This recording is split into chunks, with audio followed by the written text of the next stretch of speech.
सही है। एक मिनट दादा, शहर का फोन है।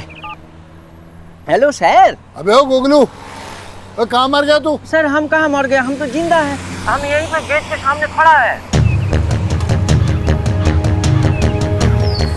गूगल जी आप थोड़ा बिजी हैं, बाद में बात करते हैं। Take care. हाँ जी बिल्कुल, टेक केयर दादा। ये यहाँ क्या कर रहा है?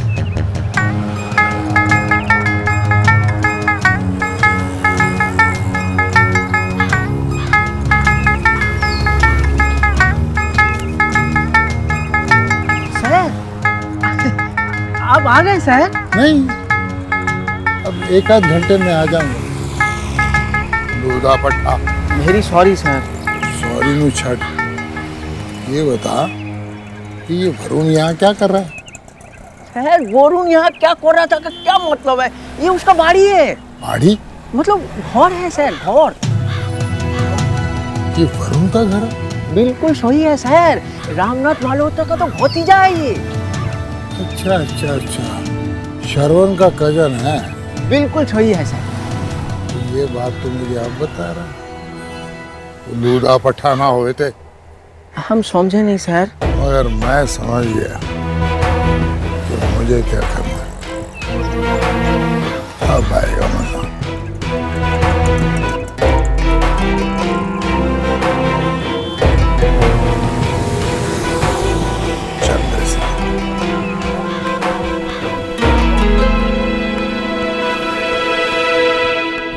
आप जो कुछ भी करेंगे ना, वो कानून के दायरे में करेंगे, मगर घोंसला पर ये दायरा लागू नहीं होता।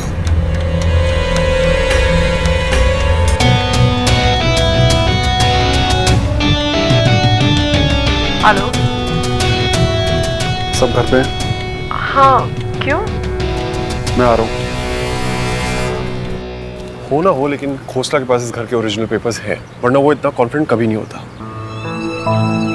लेकिन सवाल ये है कि वो डॉक्यूमेंट्स उसके पास आए कहाँ से? प्रिया ने दिए थे और क्या।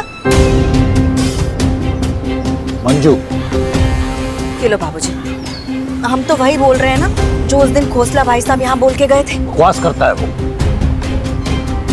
मेरी प्रिया ऐसा कभी कर ही नहीं सकती। मेरे तीनों बच्चों में से सबसे समझदार प्रिया थी। वो जिंदगी के फैसले दिल से नहीं, दिमाग से लिया करती थी।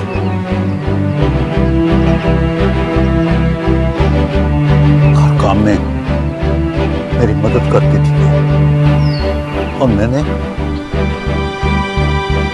उसके बदले में नीरज जैसे इंसान से उसकी शादी करवा दी।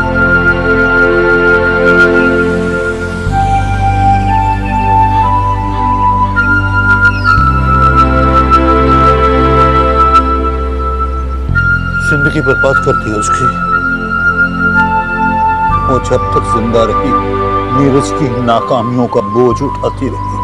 वो बिजनेस में पैसा डुबोता रहा और बेचारी प्रिया कर्ज पे कर्ज लेती गई। जिंदगी में कोई सुख नहीं दिया उसे, न जीते जी न मरने के बाद। पापा ऐसे नहीं थे नानू। तू कुछ नहीं जानती सुमन, कुछ नहीं जानती तू। तेरे पापा की वजह से ही ये आज इस दुनिया में नहीं, और हमें आज ये दिन देखना पड़ रहा है।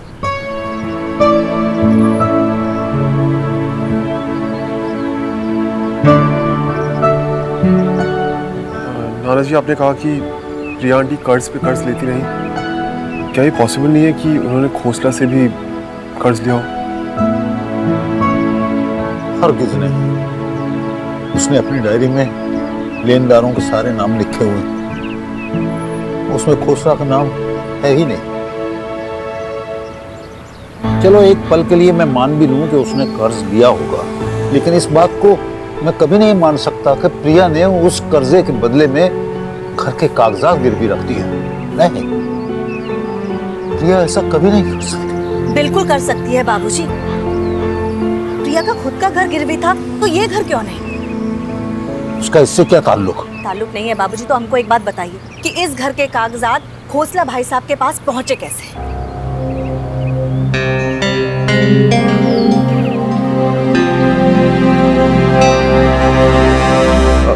नाना जी, एक बात पूछूं, प्लीज बुरा मत मानिएगा। ध्यान से याद कीजिए, क्या आपने कभी भी प्रिया आंटी को इस घर के पेपर्स दिए थे?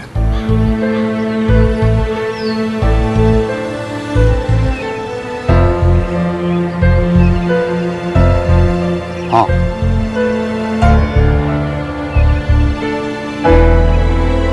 एक बार हमने इस घर में पेस्ट कंट्रोल करवाया था। उस वक्त मैंने सारे इंपॉर्टेंट पेपर्स और फाइल्स प्रिया के घर रखवा दिए थे और कुछ दिन बाद ही प्रिया और नीरज का एक्सीडेंट हो गया।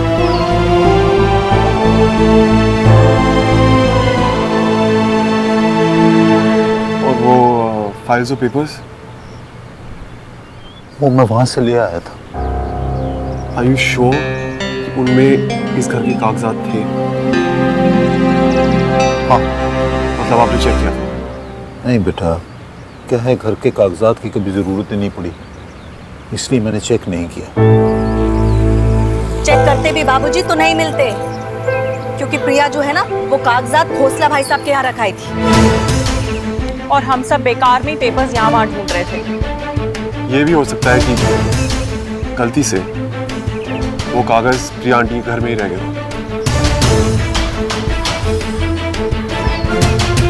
वो घर तो नीलाम हो चुका है। उनके एक्सीडेंट के कुछ दिन बाद लेनदारों ने वो घर नीलाम करवा दिया था। क्या तुम मुझे वहां ले जा सकती हो? सुनो, तुम्हें घर याद तो है ना? ये देखो मम्मी, मैं सुपरमैन बन गई।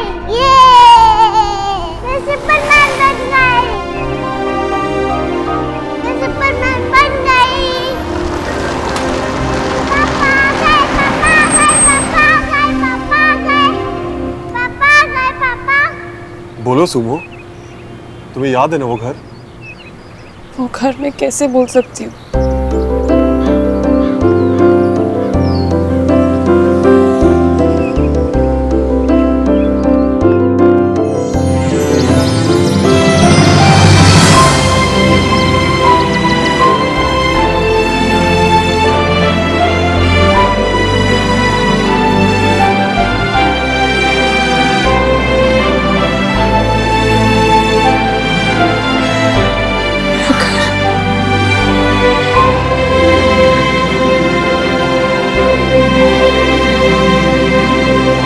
पैसा के बारे में जो भी बात करना साहब जी से बात करना, ठीक है?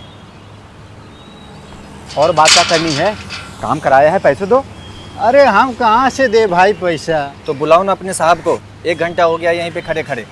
साहब जी आएंगे, पैसा देंगे, ठीक है? ये मकान के मालिक से मिलना था। आप कौन है साहब जी? मैंने कहा ना मुझे मकान के मालिक से मिलना है। साहब जी नहीं है, बात में आ गई। अभी तुम तो बोल रहे थे कि वो आने वाले हैं। अरे चुप करो ना भाई, पैसे पैसे पैसे पैसे कहाँ भाग के जा रहे हैं? साहब जी आएंगे, पैसा देंगे। यार बोल पैसा बोल मिल के जाएगा। बोल बोल के थक गया हूँ, ऐसा थोड़ी ना होता है। आज हम मिल के जाएंगे।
नाई खेले? करोगी ना मेरे साथ नाई नाई?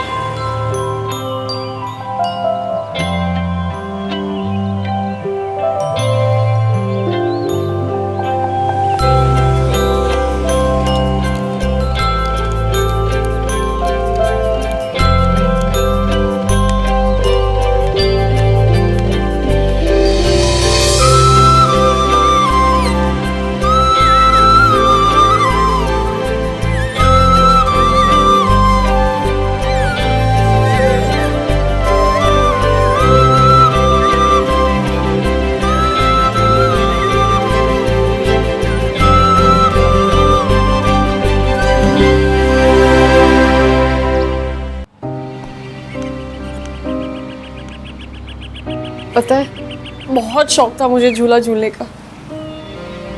मैंने झूला स्पेशली मेरे लिए लगवाया था।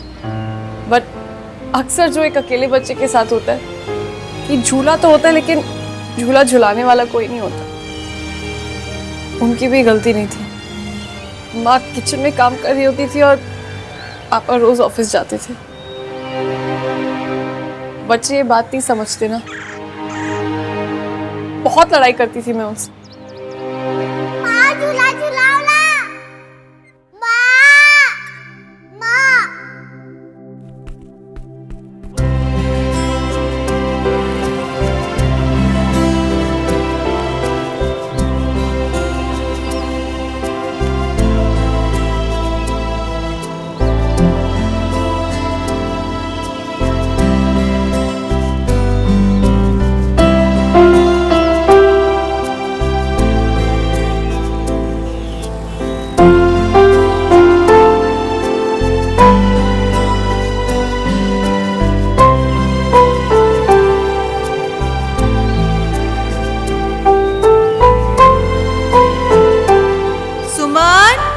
छुप गई ये लड़की सुमन।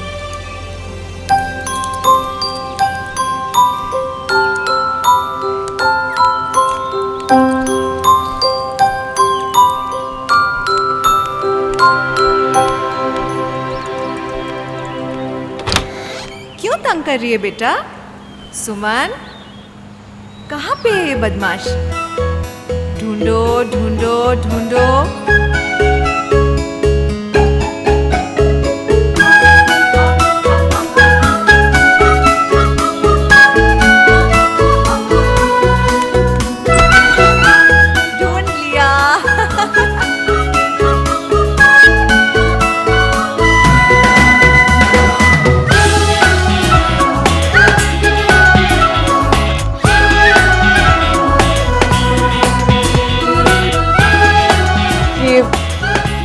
मेरा रूम था।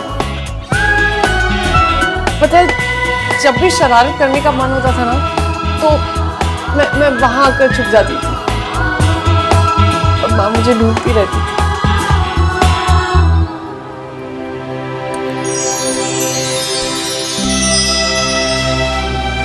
थी। ये मेरा स्कूटर था। पूरा दिन इस पर भागती रहती थी पूरे घर में।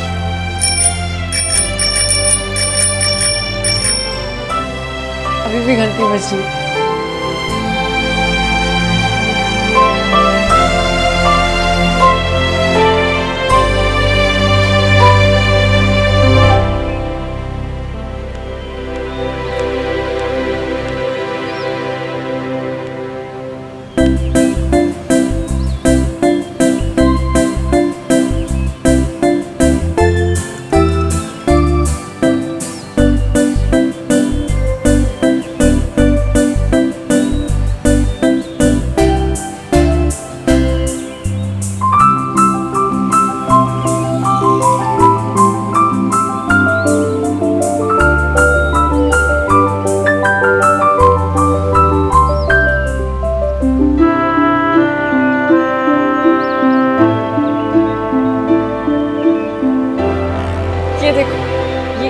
मार्क्स देख लो यहाँ पे। ये बचपन में मैंने लगाए थे।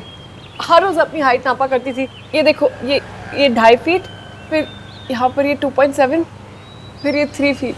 देखो वाह, मेरी बिटिया कितनी लंबी हो गई है।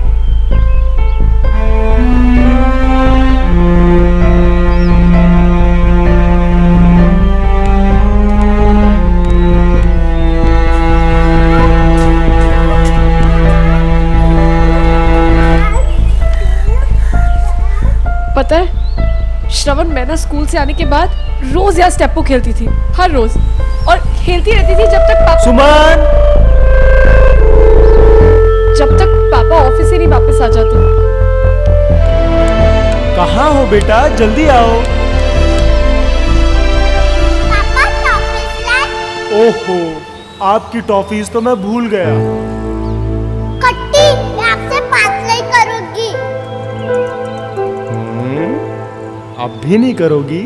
वाह मेरी टॉफीज, लव यू पापा।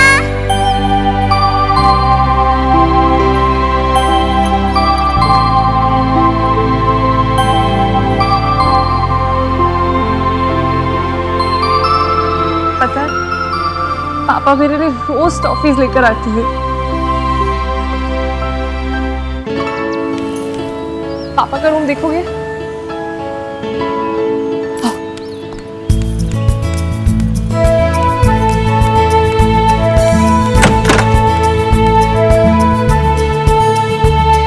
सब कुछ वैसे का वैसा ही।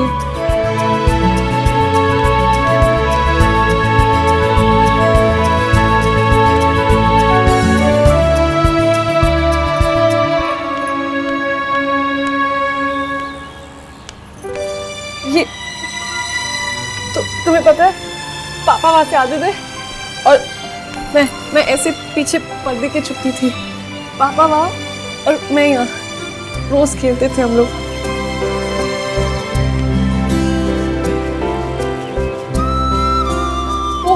वो मंदिर, यहाँ पर माँ रोज पूजा करती थी।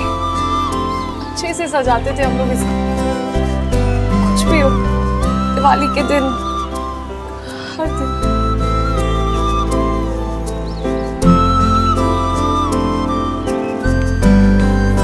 माँ, ये वाली बिंदी लगाओ ना, और काजल भी। तुम्हें पता है माँ ना यहाँ खड़े होकर मेकअप करती थी और मैं ऐसे यहाँ पर बैठ के उनको देखती थी। मुझे बिंदी लगाने का बहुत शौक था। माँ, ये वाली ग्रीन चूड़ियाँ पहनो ना, बहुत अच्छी लगेगी। और चूड़ियों का भी। पता है मेकअप तो माँ करती थी लेकिन ऑर्डर्स मैं देती थी, ये लगाओ, वो मत लगाओ, परफ्यूम यूज करो। मैं सोचती थी कि बड़े होकर मैं भी बिल्कुल माँ की तरह तैयार होंगी।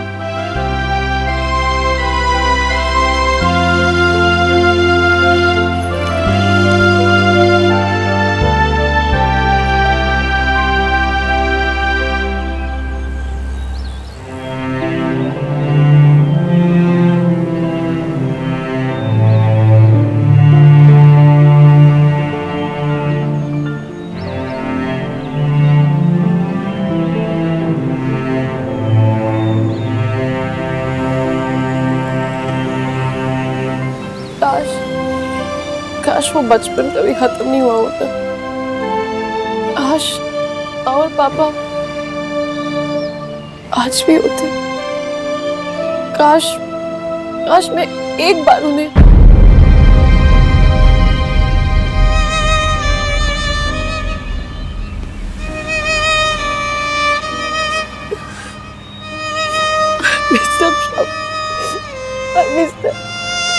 बहुत मिस करती हूँ उनको।